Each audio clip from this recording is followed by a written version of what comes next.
We thought we were off the grid. 4 friends, 2 tents, 1 dusty trail, winding deep into the forgotten ribs of the Appalachian foothills. We picked a spot far past the end of the road where GPS chokes and phones die, quiet weightless bricks in our pockets. No signals, no towers, just the hush of wind through pine, the damp rot of moss, and the summer lazy drone of cicadas humming in the sun. It was perfect. Jake, the skeptic, always dissecting the magic out of mysteries. Maddie, nature nerd, heart full of field guides and folklore. Chris, wise ass, too smart for his own good. And me, I just wanted a break from concrete and steel. That first night had everything we wanted. Crackling fire, canned beer that tasted like warm metal, ghost stories pulled from weird forums. Maddie's howling Bigfoot impression had us gasping with laughter. The forest, just beyond the fire's glow, was a dome of blackness, still, waiting, like a held breath. Then, we heard it. Not an animal, not wind, a sound like a long, wet moan squeezed from inside something that didn't want to let go. It wasn't loud, but it curled around us, found the gaps, wormed its way into our ears like it belonged there. We froze. Chris laughed, brittle. Probably an elk getting frisky. But even his voice sounded too loud after that. We laughed with him, kind of. But Maddie's smile didn't return. That night, she said something strange. I don't think the trees want us here. She pointed to a birch near her tent. That one. That wasn't there earlier. We brushed her off, laughed, blamed forest tricks and sleep deprivation. But she moved her tent closer to the fire, and she didn't sleep. The second night, the moaning came again. Closer. Longer, like something pacing just out of reach. The trees swayed, but the air didn't move. No wind, just sound. Jake grabbed a flashlight.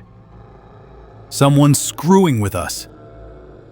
He disappeared into the dark, light bobbing like a dying star between trunks.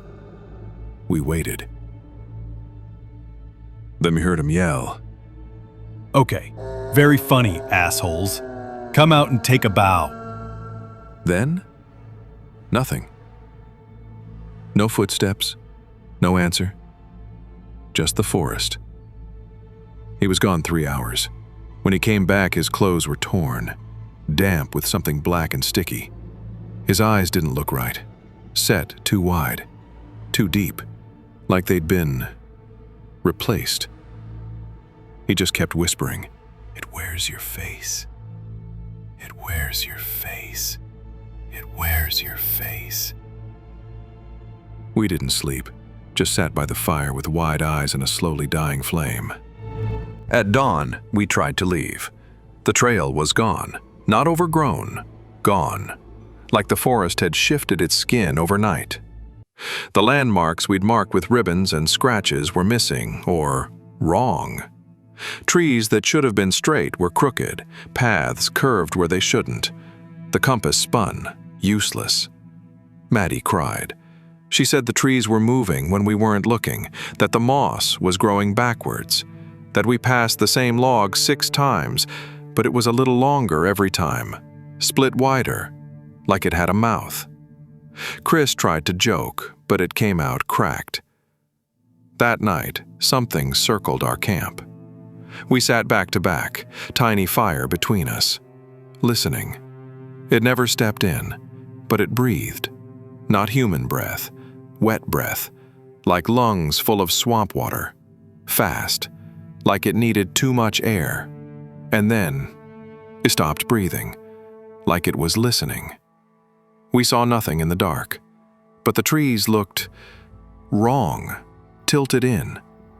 Jake didn't speak, just scratched his arms bloody and muttered. Chris broke at dawn.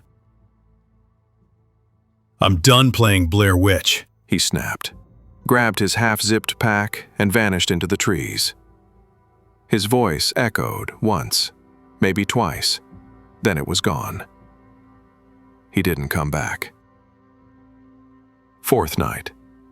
It got inside the tent. I woke up to a zipper being undone, tooth by tooth by tooth, slow, precise, hungry. Chris stepped in. But it wasn't Chris. His skin sagged, loose in places, like it had been worn but not understood. His eyes were the wrong color. His voice, God, his voice. It came in layers, like a choir of children whispering under the floorboards. Found you, it said. Maddie screamed. I ran. I didn't look back. I don't know how I got to the ranger station, just that I arrived barefoot, bruised, screaming. They searched for days, found nothing. No camp, no gear, no friends. They said I imagined it, that fear makes tricks of the brain. But when I got home, a new photo appeared in my phone, one I never took. The forest, a tent, and behind it, something, wearing my face.